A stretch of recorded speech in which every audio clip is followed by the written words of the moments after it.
Kalau tanya sama saya negatif, positif, saya tak tahu. Macam mana boleh tahu? Saya balik pergi office lagi. Saya tak mau kerja, saya cakap sama saya punya manager. Tapi dia kata, kau pergi. We now have breaking news.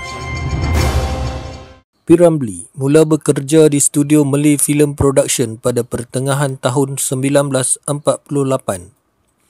Tugasnya sebagai penyanyi tambahan dan pembantu kerja-kerja penggambaran seperti menolak doli, menjaga clapstick di samping meminjamkan suaranya kepada pelakon utama pada ketika itu. Pada ketika itu, P. Ramlee menerima gaji sebanyak RM70 sebulan. Apabila beliau diambil sebagai hero, gaji yang diterima oleh P. Ramlee melalui filem bakti yang diarahkan oleh L. Krishnan dinaikkan kepada RM200 sebulan. Di samping itu, P. Ramlee menerima bayaran tambahan tidak melebihi RM100 apabila membuat kerja-kerja sampingan yang tidak melibatkan lakonan.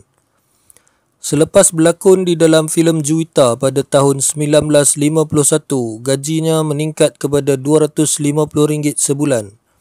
Sementara itu, ditambah lagi dengan RM100 sebagai imbuhan untuk kerja-kerja tambahan apabila beliau mencipta lagu-lagu dan juga nyanyian. Selepas berlakon di dalam filem Hujan Panas pada tahun 1953, gaji P. Ramlee dinaikkan kepada RM400 sebulan. Bayaran tambahan terus diterimanya tanpa sanksi pada setiap bulan dari hasil lagu-lagu ciptaan beliau. Apabila P. Ramlee dilantik menjadi pengarah pada tahun 1955, gaji beliau tidak berganjak, tetap menerima bayaran sebanyak RM400 sebulan. Tetapi ada bayaran bonus sebanyak RM1,000 diberikan kepadanya selepas selesai mengarah sesebuah filem. Satu perundingan baru telah diadakan dengan pihak majikan setelah kontrak selama 3 tahun P. Ramlee tamat sejurus selesai mengarah filem Panca Delima. Rundingan itu adalah berkaitan untuk menyambung kontrak baharu P. Ramlee dengan pihak majikannya. Rundingan itu diwakili oleh wakil khas P. Ramlee, Musalmah, yang juga seorang pelakon di MFP. Hasil dari rundingan itu, P. Ramlee tidak lagi mengikat kontrak selama 3 tahun seperti sebelumnya, tetapi ikatan kontrak untuk sesebuah filem sahaja. Dengan termeterainya perjanjian baru itu, P. Ramlee menerima bayaran sebanyak RM30,000 untuk kerja-kerja membuat satu filem. Kerja-kerja itu meliputi penulisan skrip, mencipta lagu, berlakon dan juga mengarah. Kontrak khas hanya untuk P. Ramlee ini mengandungi syarat-syarat tertentu. Satu daripadanya, P. Ramlee mesti menyiapkan sesebuah filem dalam tempoh tidak lebih 60 hari. Jika lebih dari angka masa yang ditetapkan, maka bayarannya akan ditolak sebanyak RM1,000 sehari. Bayaran sebanyak RM30,000 dengan syarat yang ketat itu hanya diterima oleh P. Ramlee bermula daripada mengarah filem Bujang Lapuk sehinggalah filem terakhir arahannya di Singapura, iaitu Tiga Abdul. Di Kuala Lumpur juga P. Ramlee menerima bayaran yang sama dari mengarah filem Sintora Harimau Jadian sehingga filem terakhir dalam kerjaya seninya, Laksmana Doremi.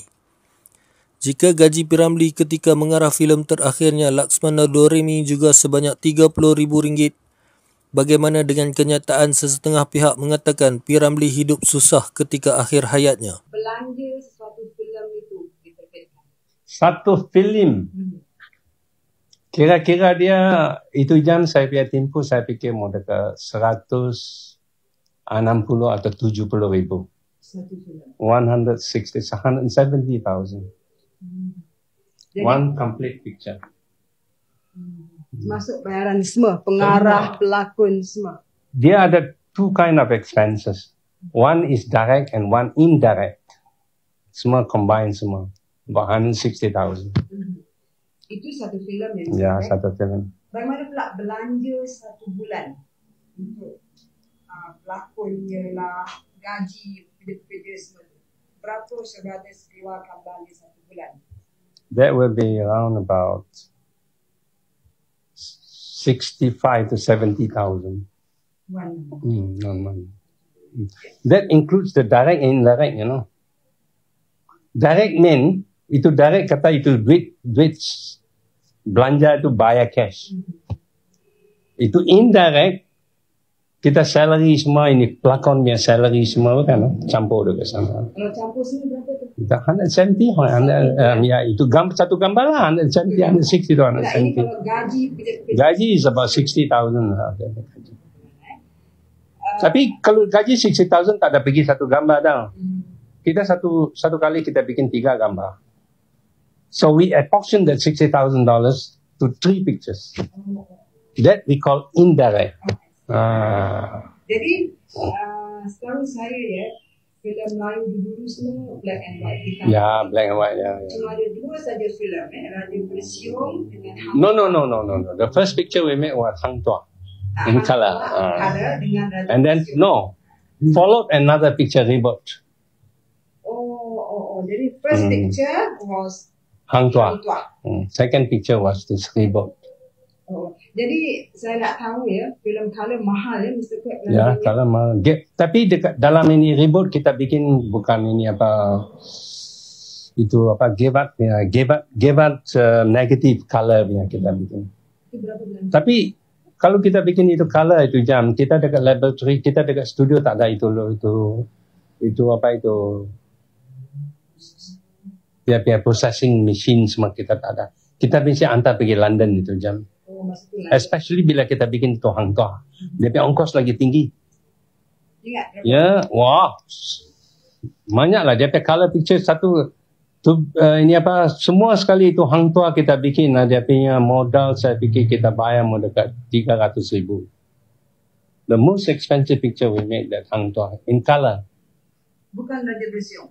No, Raja Bersiung belum lagi. Raja Bersiung lagi. My goodness, Raja Bersiung mau dekat 1 million.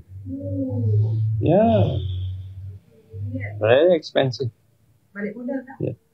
Lama lah. Dia tunjuk itu gambar bukan main lama lagi. Dia keep on. Dia simpan, habis dia tunjuk lagi, dia simpan, dia tunjuk. Lama-lama balik-balik lah.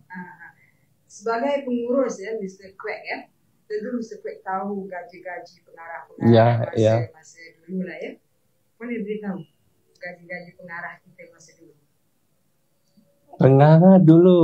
Termasuk pengarah yang dari negeri luar lah, macam Filipina misalnya. Tapi kita punya local directors kita bayar tak ada, kita bayar 600 satu bulan. Tapi satu gambar dia kalau habis itu dia direct itu gambar bukan, dia dapat extra. I think it's about 2,000 at that time. Local directors. But for these foreign directors, I think lagi Filipino, mostly from Filipino. Tapi kalau lagi India dia datang, kita sudah gaji, so bayar sama dia orang. Bayar bulan-bulan gaji. Plus additions of this bonus. Kita panggil bonus. Jadi masa tu ya, Mr. Kwek, pelakon yang paling popular dan paling terkenal saya rasa ialah Allahyarham P. Ramlee. P. Ramlee, most. Dia daripada pelakon, penolong pengarah dan pengarah. Yeah. Jadi gaji P. Ramlee sebagai pelakon berapa, sebagai penolong pengarah berapa dan sebagai pengarah berapa? Mula-mula dia masuk itu jam saya tak tahu berapa dia salary. Bila dia first jadi director, dia punya first pengarah dia punya direction of first picture was I think called Penarik Beca. Itu Mr. Ranran janji sama dia kalau habis 2 bulan dia dapat 30,000. Dia kalau tapi 2 gambar dia dapat. Lain tu sudah bukan dia lengah lah. Datang dekat studio pukul 9, pukul 10 orang ready semua, dia belum datang lagi. Itu Ramlee, typical Ramlee. Tapi dia kalau cakap sama dia nanti dia itu apa, dia taruh itu scene semua itu, dia habiskan itu hari juga. Berapa lama pun dia habiskan. Dia datang lambat pun dia habiskan itu scene. Dia memang satu bagus itu macam. Jadi itu sebagai pengarah ya, Mr. Kwek. Sebagai penolong pengarah pula P. Ramlee, masa tu gaji kita? Tolong dia. Assistant director. I think he was never been an assistant director. Yes, he did. Pada masa itu Mr. Kwek berapa ramai pekerja-pekerja di Malay Film Production? You mean the number of people working there? Campur semua sekali lah. Campur semua dengan gaji sekali. Yeah. We have this tukang kayu, cat semua. Semua sekali lah. Technicians, I think wireman, assistant cameraman. I think we have about 160. Yeah. Jadi, semua sekali dalam studio, including artis. Saya nak tahu gaji artis-artis pada masa itu. Satu orang ni gaji. Satu orang gaji 1 bulan. 1 bulan. Wow. Itu susah lama. Yang ada besar sekali yang ada 300 sampai 400. Yalah, yang besar sekali siapa? Yang besar itu jam yang besar sekali kalau saya tak salah itu P. Ramlee.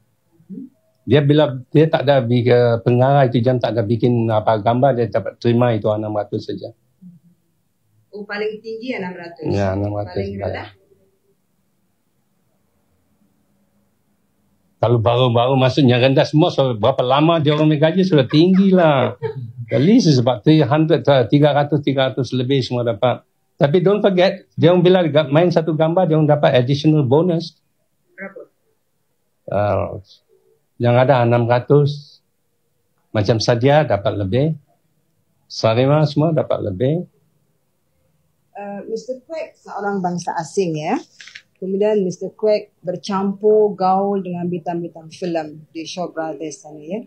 Apa pendapat Mr. Quek tentang pelakon-pelakon atau bintang-bintang filem di Shaw Brothers? Percampuran karakter diorang macam mana? Well, some of them are very good. Yang ada yang baik, yang ada ialah yang ada itu kau tahu kita punya artis kadang-kadang ada satu yang ada macam kepala angin. Macam-macam ada orang. Cuba ceritakan sikit Mr. Quek, kepala angin ke apa ke tu? Cik habis.